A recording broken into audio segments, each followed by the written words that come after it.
At least हमने हर Pakistani youngsters को, पाकिस्तानी लोगों को एटलीस्ट ये बता दिया है कि क्लाइमेट चेंज है क्या। ये और उसके पीछे मैं आपको रीजन बताऊंगी। हमारे कुछ ऐसे इनिशिएटिव्स हैं और उसके पीछे रीजन ये थी कि डॉक्टर इमरान यहाँ बैठे हुए हैं, उन्होंने फर्स्ट टाइम जो है वर्ल्ड एनवायरनमेंट डे पे मेरा ख्याल मुझे बुलाया था। हमारा मुल्क जो है वो इंडस्ट्रियल स्टेट नहीं है। हम कोई पोल्यूशन या ज्यादा कार्बन हम फिजा में बेचते ही नहीं है या काला धुआं बेचते नहीं है। हमारा जो मुल्क है वो एग्रीवेस्ट है, 70% हमारे लोगों की जो है एग्री इकॉनमी है। लेकिन इसके बावजूद भी दुनिया में टॉप 5 ममालिक में पाकिस्तान आता है जो सबसे ज्यादा क्लाइमेट चेंज से मुतासिर है। और क्लाइमेट चेंज एक दिन में नहीं होता।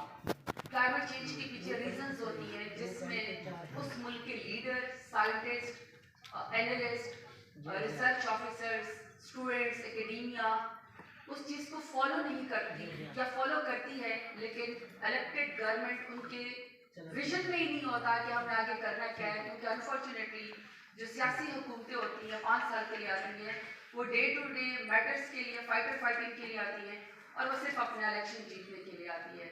शॉर्टकट्स में आती है, आज ये दे दो, ऐलान कर दो तो वोट मिल जाएगा, ये कर दो तो वोट मिल जाएगा, लेकिन लॉन्ग टर्म प्लानिंग के लिए कोई नहीं सोचता। इसी वजह से हमारे मुल्क का जो 15-20 साल का जो रिकॉर्ड है उसमें हम डिक्लाइन कर गए एनवायरनमेंट हेल्थ के अंदर।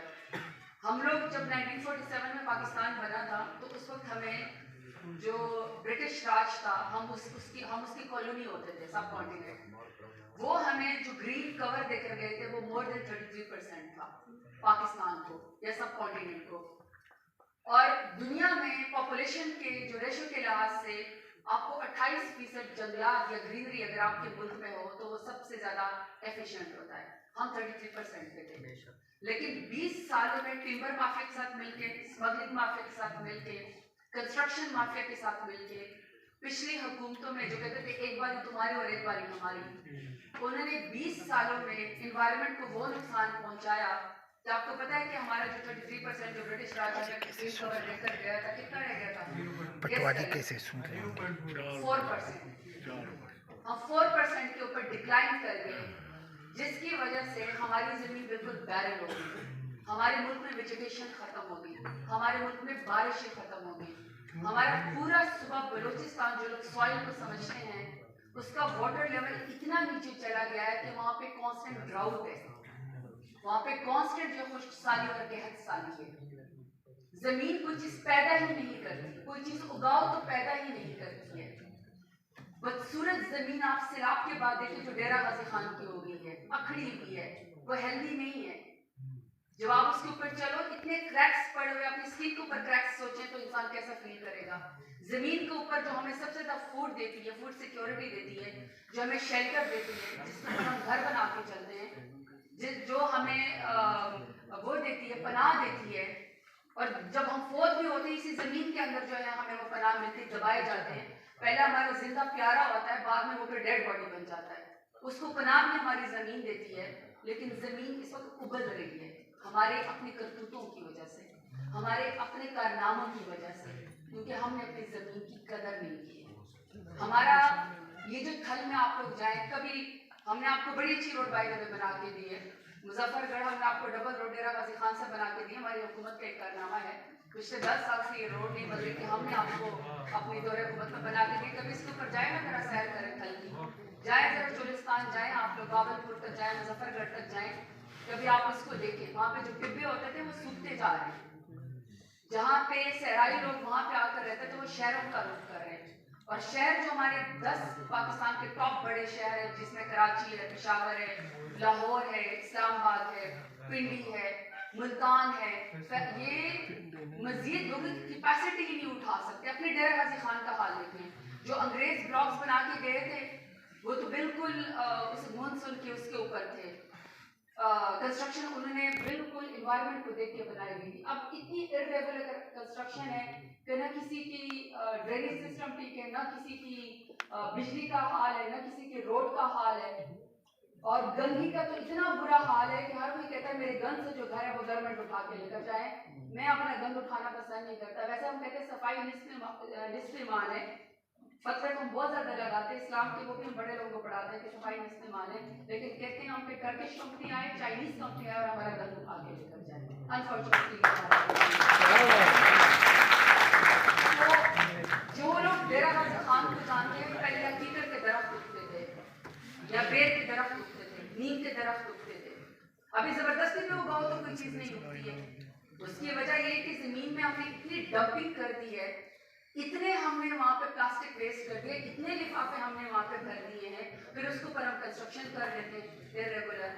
इवन हमारा फोर्ट मंगरू आप देखिए, मैं समझती हूँ कि लोग कहते हैं कि मरी बहुत खूबसूरत है, मेरे लिए तो डेरा गाजी खान में फोर्ट मंगरू सबसे ज्यादा खूबसूरत है, लेकिन डेरा ये नई कंस्ट्रक्शन, आप इसकी कंस्ट्रक्शन की हालत देखिए, ना वो इन्वायरमेंट को मैच करता है, ना उसकी सफाई का कोई वो है, ना कोई बिल्डिंग कोड्स है उसके अंदर, जिसका जिधर दिल किया उधर जाके उसको बना दिया। हालांकि हमारा बड़ा जबरदस्त हिल स्टेशन हो सकता है।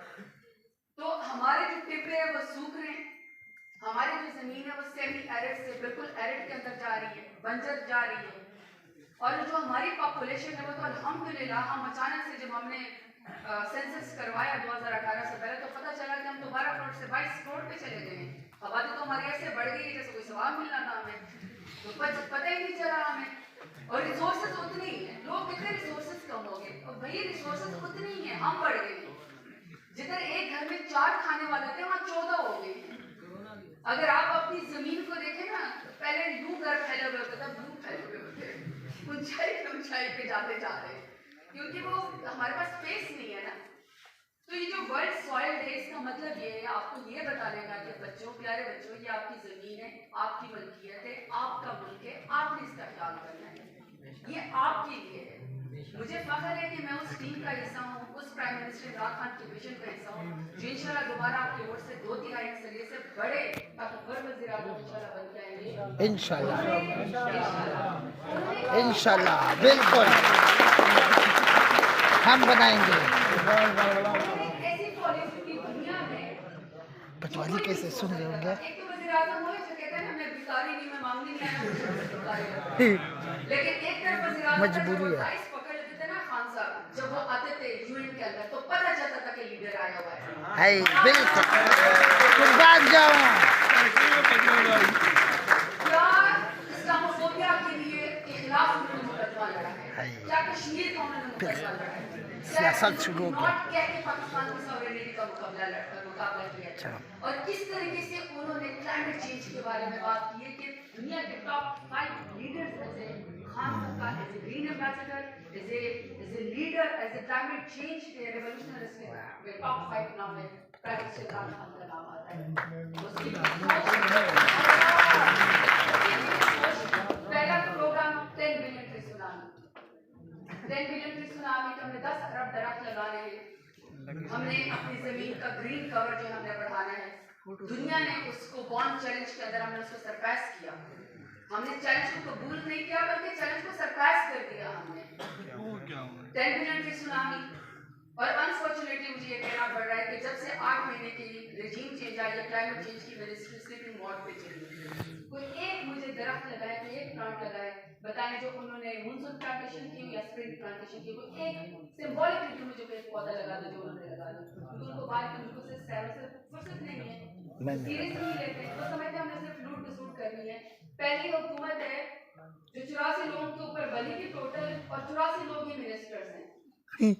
मुल्क को कहते हैं कि 2 भाई 4 भाई 2 रोटियां तोड़ के आपस में तकसीम करके खा लो, खुद ओएसडी मिनिस्टर है, पोर्टफोलियोज भी नहीं है, 37-35 के करीब पाकिस्तान में मिनिस्ट्रीज हैं, 84 के करीब मिनिस्टर्स बन गए, ओएसडी मिनिस्टर है, झंडा लगाना है, प्रोटोकॉल लेना है, पैसे लेने हैं, ऐशो इशरत करनी है, लेकिन पोर्टफोलियो कोई नहीं है।